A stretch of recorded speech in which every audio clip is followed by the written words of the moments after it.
তুমি আমার জীবনে এমন এক জায়গায় আছো, হাজার কষ্ট দিলেও আমি তোমায় বলতে পারবো না, কখনো বলতে পারবো না। আমি তোমাকে অনেক অনেক বেশি ভালোবাসি। I love you.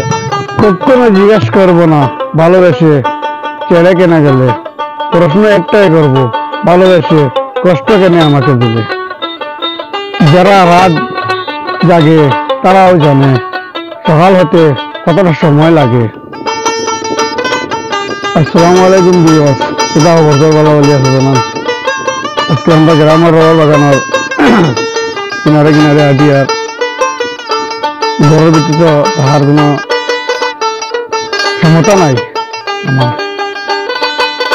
ও পর্যন্ত গরম যেটা গরম যারা সহ্য আমার দ্বারা নাই। বেশ কষ্ট ঘরের ভিতরে, এনে হাজ করে না, তো বাতাস তো একবারে নাই। ও পর্যন্ত কষ্ট হয়ে লাভ নাই। এর কারণে আমি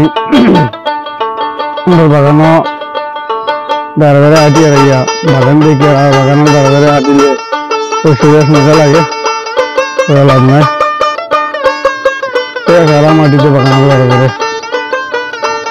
দেখতে হাতে তবু মানে বাগানের দাঁড়ে দাঁড়ে আটিলে গাম ভাইয়া হয়ে তার কোনো শেষ নাই।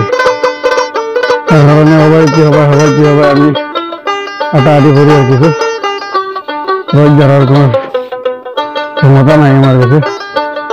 আমরা সবসময় ইম্পাল থাকি, আর কারণে আমরা ইম্পাল মানে ঠান্ডা জায়গা। আর গরম তো প্রচুর গরম, তা হয়ে লাভ নাই। আপনারা খবর খবর কিতা কমেন্ট করে জানাইবা। আর আপনারা সে কোন জায়গাতে দেখা আমার ব্লগটা আপনারা কমেন্ট করিয়া একটু জানাইবা। আপনারা কোন জায়গাতে আমার ভিডিওটা পছন্দ পাই আমি। আর শেষ করে দিলাম।